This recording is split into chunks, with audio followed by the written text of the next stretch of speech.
Hello there, sword friends. Today I'm going to tell you about this sword right here. This is a Type 18 Henry V sword from Azure Forge. And before I get into the video, a couple quick disclaimers.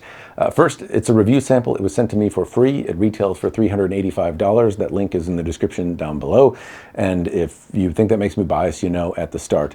You should also know they sent me two of them. I pushed one to failure, obviously, already, and I will reflect on that experience throughout the video, but more on that in a moment. You know that they sent me two examples. I didn't spend any money. There you go. As you see me moving around, you will obviously be able to spot that I am not a particularly skilled swordsman, and I don't study historic European martial arts, so keep that in mind as I talk about how I think it feels in my hand and moves and whatnot. I have tried to include weapon dynamics, computer, and measurements and all that kind of stuff down below. If you understand how to read those, then they will provide you with more information to interpret than my clumsy words will. With that stuff out of the way, I do want to also draw some attention to a little bit of controversy about this sword and to kind of explain how it came to be in my possession and why I'm making this video. So structure of the video will be to show you bits and bobs and fits and features, and then to move it around, and then to push it to failure, and then tell you what I think about it at the end. That is going to be included, but a little bit more story time beforehand. So the folks at Azure Forge reached out to me, as well as a number of other creators. You've probably seen this in other social media as well, but they reached out and said, hey, we have a sword, would you like to look at it? They sent me a photo, I said sure, and when I got it in my hand, I was taking some photos and measurements of it. I saw some other creators got it, posts started to go up on the internet, and right away people said, hey, that's an Albion Kingmaker. And it looks close enough where it's not influenced by the Albion Kingmaker. It is a near one-for-one, or an attempt at a one-for-one copy of the Albion Kingmaker. Now, the attempt was to go after the Henry V sword. The company, Azure Forge, said, hey, yeah, we copied the Kingmaker, more or less, that they were trying to make a Henry V sword, that they saw the Albion Kingmaker come up a lot, and that was what they chose to base their design off of. So right away, that is a little bit of controversy that was probably not desired out of the gate, or at least it hit the audience here a little hard. So some of you are not going to care, frankly, about if it's a copy and all of that kind of stuff, but a number of you do, and I would say the people that they copied are also kind of a part of this. So Albion is a well-respected maker. They're a US-based manufacturer. They do a lot of research and design to make the products that they do. They have copies of historic original swords that are obviously not like in the degraded condition, but maybe what they would have been in their original condition. But then they have a number of other swords that are unique designs that don't exist in museums, that are combinations of things that are plausible for the period and type of sword, but they are not historic examples that you would find in a museum. They are an individual creation, largely designed by Peter Johnson. There's probably other folks in there. And I know, because I've talked to them, they don't appreciate having their work copied. And so you've taken respected folks out there that are designing, researching, putting in a lot of time, and trying to steal their supper. And that's a dick move. So right out of the gate, it puts a sour taste in people's mouths that do care about that kind of stuff. I did interview Peter Johnson and Craig Johnson as well from Arms and Armor to talk a little bit about copyright in general, not necessarily this sword, but kind of his thoughts. So if you want to hear Peter's thoughts, I'll try to link that conversation in the description down below. Anyway, Azure Forge recognized that they did make a copy on this before any additional videos and stuff like that were made. This has been pulled down for sale for quite some time. And so they said, yeah, we copied it. Yep, we're not going to sell it. Whoopsie doodle. And they're going to try to design their own things, which I think is good. That's the right answer, but ideally don't copy stuff from the start. So for any of you aspiring forges out there trying to come to market with a new product, don't come out of the gate with a copy. Try not to copy other folks' stuff. It's tough to know all the things that are out there, but the advice that Peter gave in the interview that I did with him was go look at the historic original and then come up with your own design from it. And if you're doing that, then you shouldn't probably step on toes, or just recreate the original to the best of your ability, and you're probably not going to run into the same issue there either. Anyway, with that said, a fair question to ask would be, why are you making this video then? So I can't buy it. The vendor said, like, yep, I made a copy, I'm pulling it for sale. Why are you making it? Well, when this sword was sent to me and the vendor reached out and said, we will send you a sword, will you review it? I said yes. I reached out to the vendor afterwards, Azure Forge, and I said, hey, since it's a copy, do you still want me to review this sword? I said I would. That was part of our agreement. They said yes. So here I am reviewing the sword, and I will do it fair, but do know that I can't omit the fact that it's a copy I feel it's important to bring up at the start. I will stop belaboring that point though. I maybe bring it up a little bit more at the end, just I guess know that that's out there. That's why I'm making this video. Why would you keep watching it? Well, maybe because you like the sound of my voice. That's the only reason I can assume that you are still here. But in fairness, Azure Forge is coming out with other products.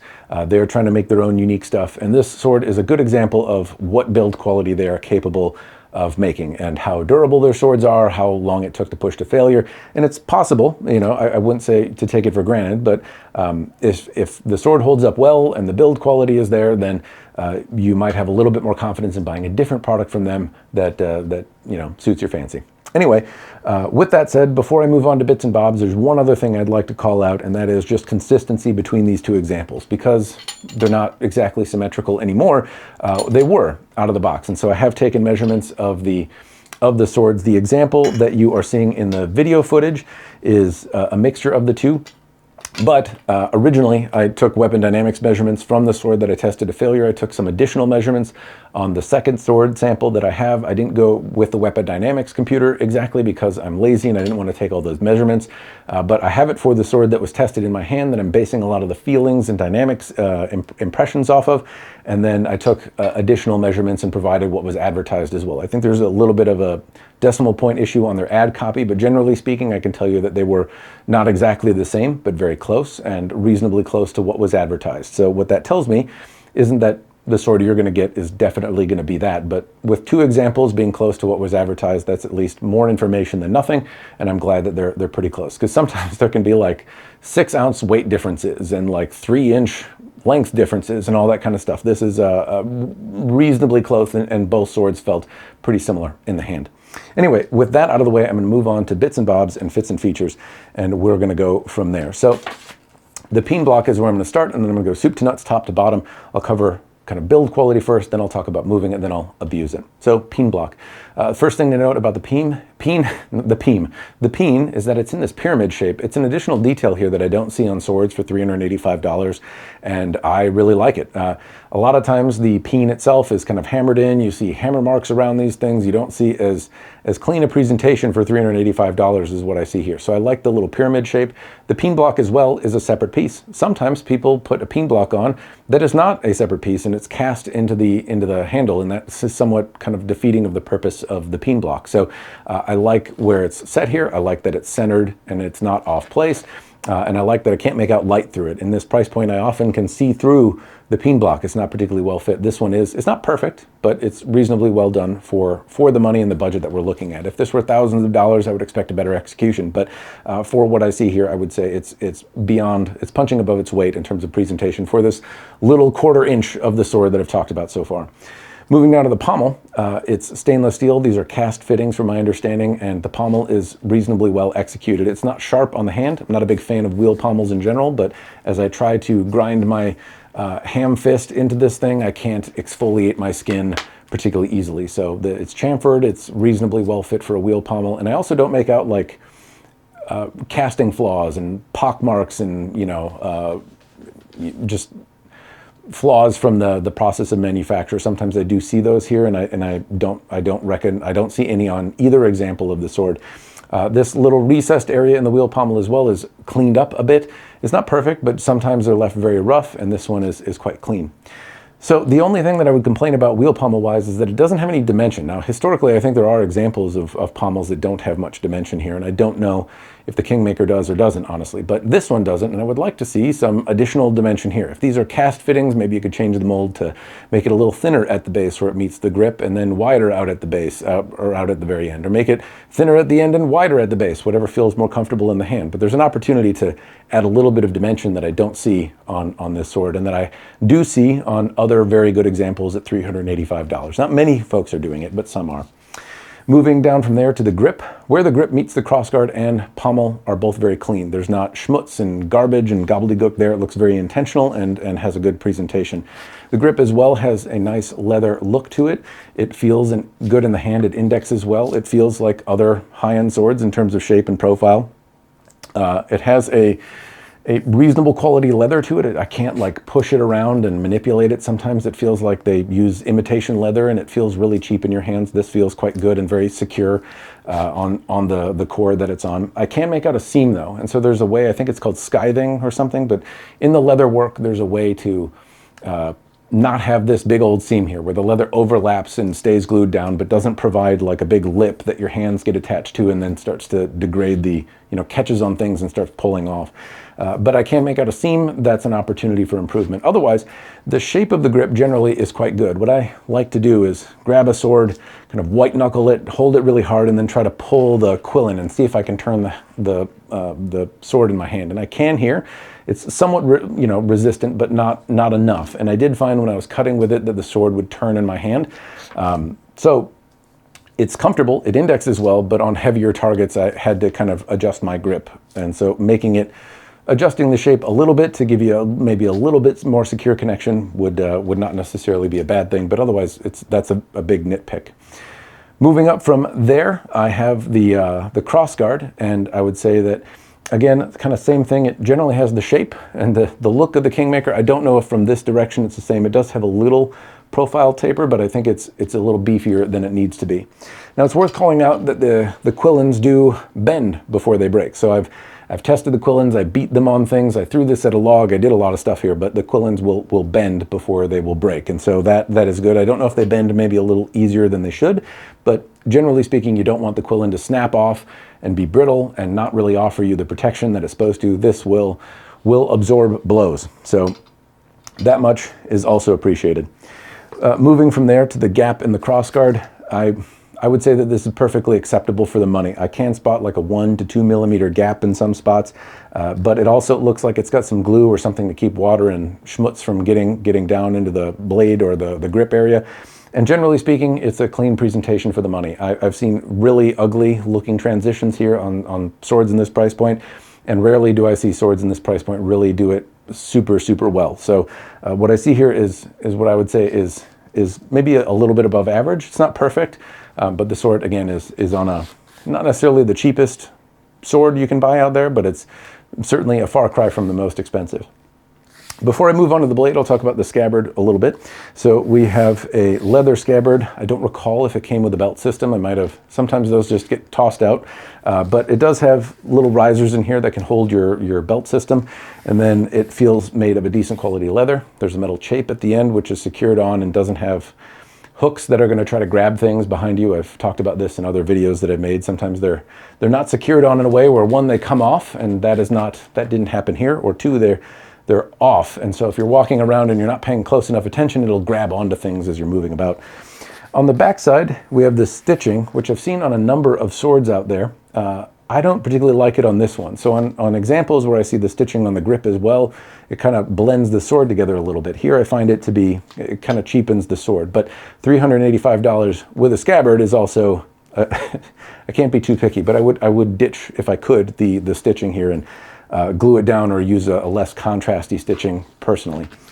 The other bit about the scabbard is that I can make out how the sausage is made. I'd like something here to address that. I don't want to see the wood core of the scabbard, and I'd like it to be more protected. These rain flaps as well also have what look like a rubber substance on the back, and I don't know, I'm not sure if that's around the whole scabbard or how that works. It's interesting, but it's not a problem exactly, as much as it just puts a touch of the modern in there where I wasn't expecting it. Other than that, it's a generally good wood cord scabbard, not a lot of rattle. And it doesn't fall out when I turn it upside down, and it deploys pretty well, and I didn't have any problems moving it between kind of warm and cold environments. It does the same inside my house as outside. A lot of times things bind up in the weather that I've been having. When I went outside and tested this, it was below 20 degrees, and so things tend to tighten up. It gets very dry, and sometimes scabbards can be difficult to deploy. That wasn't the case here, so it's done a pretty solid job. As I move on from there to the blade, so it's a Type 18 blade, and I don't know enough about the Oakshott typology system to tell you how accurate or if this fits within that, but I can tell you that it looks really nice. It has a prominent central ridge that runs from the base all the way out to the tip. The tip isn't reinforced, but there's some effort to leave a little meat there as opposed to like extra to hold up to piercing. It's not as thin as it could be, but it wouldn't be what I would call reinforced either. The central ridge is very consistent. It doesn't wander around. There are some ripples in the surface, but not a lot. And there is one single bevel here. I don't make out any secondary bevel whatsoever. And the edge came out of the box very sharp on both examples. One blade was a little bit longer than the other, but both of them were very, very sharp out of the box. I had no qualms about any spot. There weren't dull spots or anything like that either. The edge consistency seemed quite good. It also is relatively rigid. So if I try to bend the sword, I can, but it's pretty stiff, and that makes it, as a cut and thrust sword goes, somewhat forgiving. I can throw it out there, and if the sword is going to do some stuff for me, it doesn't bend under its own weight or anything like that. Dynamics, again, are in the description down below if you want to read the Weapon Dynamics computer about weight and distribution and all that kind of stuff. What I can tell you, though, about moving it around is that it felt good in the hand. I felt like I have tip control. I felt like I can deliver a cut with authority. I feel like I can swing it hard and stop it still and control it. It's overall a very solid sword. And it's working, in fairness, from a very good sword template. So I don't know whether to attribute that to not screwing up a very good design or just the design itself. I'm not sure. But anyway, it felt good in the hand. I felt in control. It came sharp and all that kind of stuff, and it generally moved well. It's not a dainty sword, certainly, but it also is very manageable from my perspective. I'm going to talk about something that I might be able to add more value, though, because I don't have a lot of Type 18 arming swords to compare it to, and I'm not familiar enough with the oak shot typology to tell you if this is a hit or a miss. But I can tell you about using it. So I went out and I cut pool noodles. It zipped them right apart. Again, I felt like I was in control. If I swung hard, it cut through. I felt like I could do kind of soft, flicky cuts, and it still performed quite well. Water bottles were the same. I tried to deliberately cut through thicker neck parts of the bottle to see if the edge would hold up. And in trying to abuse it, sometimes bumping into my stand, cutting those bottles, I saw no edge deformation whatsoever. I didn't feel any loss of edge at all either. It came very sharp. I wouldn't call it shaving sharp, but very sharp, and I didn't feel any diminishment of the edge in doing any of the bottle cutting, which is a good thing, because certainly edges have taken damage from some of that activity in the past. Then I brought it to doing some additional hard stuff. I took a frozen branch that still got some water in it. It's half dead log and half ice cube, because it's below 20 degrees as I'm cutting, and it bit really deeply into that log. I was kind of impressed by the cutting power. It really had a good authority in the cut. It was able to cut deeply into that branch quite well. And it didn't bend, didn't diminish. I didn't feel like I lost a lot of edge. It stayed very consistent. And I also didn't feel a lot of shock in my hand. And I'll touch on that more in a minute. But it impressed me there. Now, I then tried to slap it on the side of my stand to deliberately bend it, and I could get a bend. And then I could slap it back and it would bend back. And I was a little bit concerned about how not easily it was taking a bend, because I did a lot of dumb cuts and the sword didn't bend. The stand will bend most swords, even well heat-treated ones. But the fact that it went back so easily, a little bit of a concern, and it didn't take as big a hit as I would like to get the sword to bend.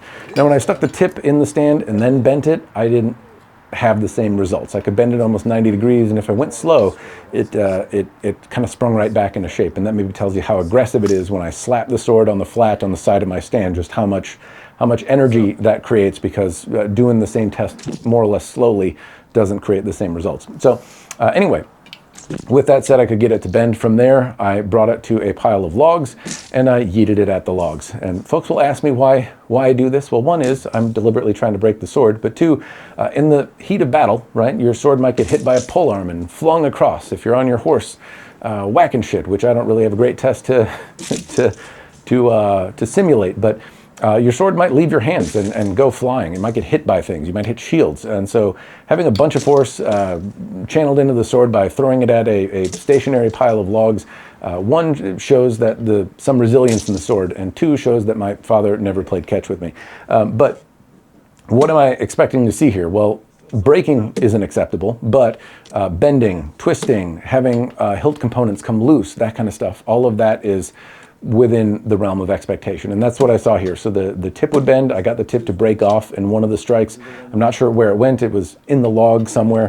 One of the quillins bent. Other than that, though, I missed the log a bunch of times, and sometimes the tip went in the dirt, and it, generally speaking, I would say held up pretty well. I could go and when it was bent, straighten it back out and then be, you know, up to going again. And apart from a bent quillen and some wiggliness on the guard, everything was fine. I don't feel wiggliness in the grip.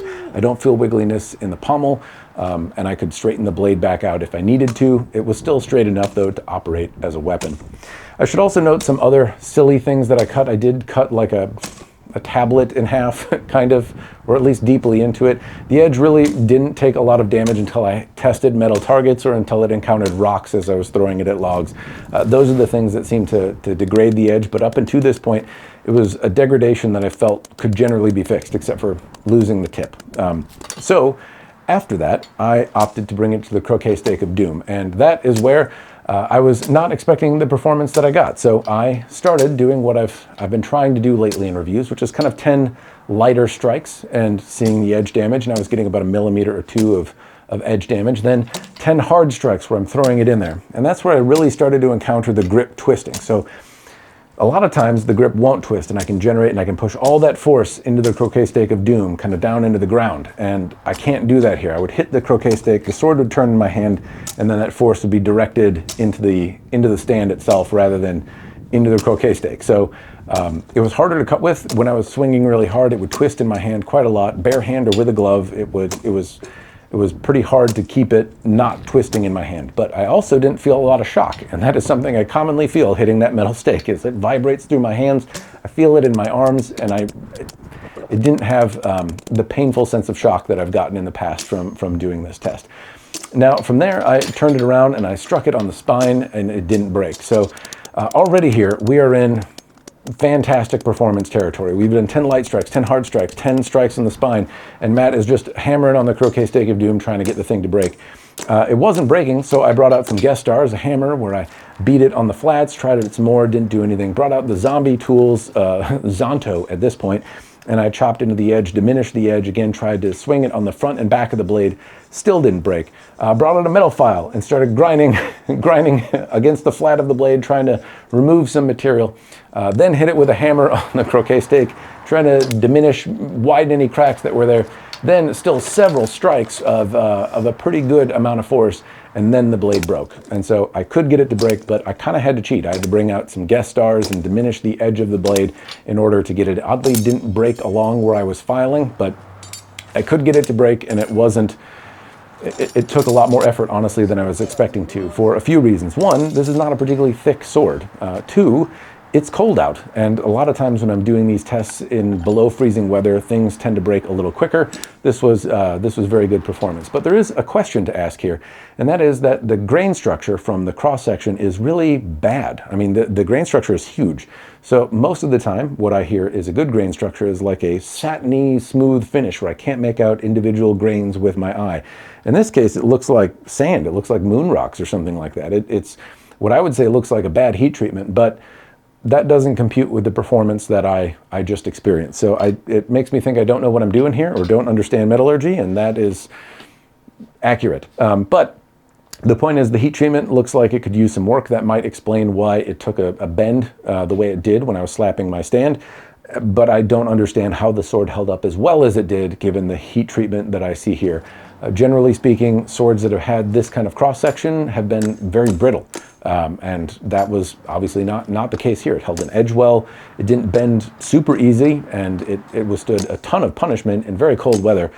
So I'm not 100% sure why, but it does look like there's opportunity to potentially improve the heat treatment as well, despite the results that you're seeing. So that's all I've got for you though. Hopefully at this point, close-ups of the bits and bobs and fits and features, seeing me move it around to the best of my ability, talking about some of the controversy, pushing it to failure. Hopefully at this point, you know if a future project that Azure Forge might make is worth it to you. It's time I answer that question though myself. Do I personally think the sword is worth the $385 asking price? And I'm of two minds here. And one is about the issue that I talked about at the start. The folks at Albion and Peter Johnson are folks that I respect and whose products I recommend, and I think they do a good job, and they try to make solid products and add to the spectrum of swords that are out there and make good things for their customers. And to kind of come out of the gate trying to take their lunch is just not something that I can get behind. This is not influenced by, it's a direct copy, and that sours my opinion straight out of the gate. So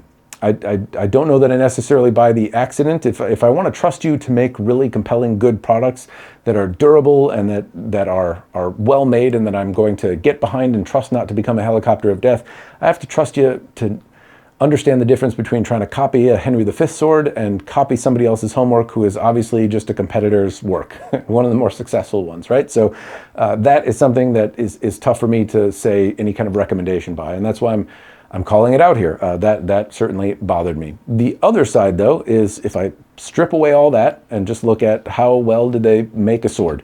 The sword performed really well for the money. The quillins acted like quillins and didn't shatter. The grip, generally speaking, felt good. It felt like a weapon in my hand. It came out of the gate with a really sharp edge. It fit the scabbard well. It was really resilient to abuse, and it was fun. It was just a fun thing to cut with and relatively handsome at the same time, though I have to attribute some of that to the design itself, which is not theirs. So for the money, I thought they made a really great sword, and if it weren't for the drama, it would be very easy for me to recommend it for the money. But unfortunately, I can't separate the two. Anyway, those are my thoughts. Hopefully you found it interesting. Special thanks to Azure Forge for sending these my way, and cheers. Thanks for watching.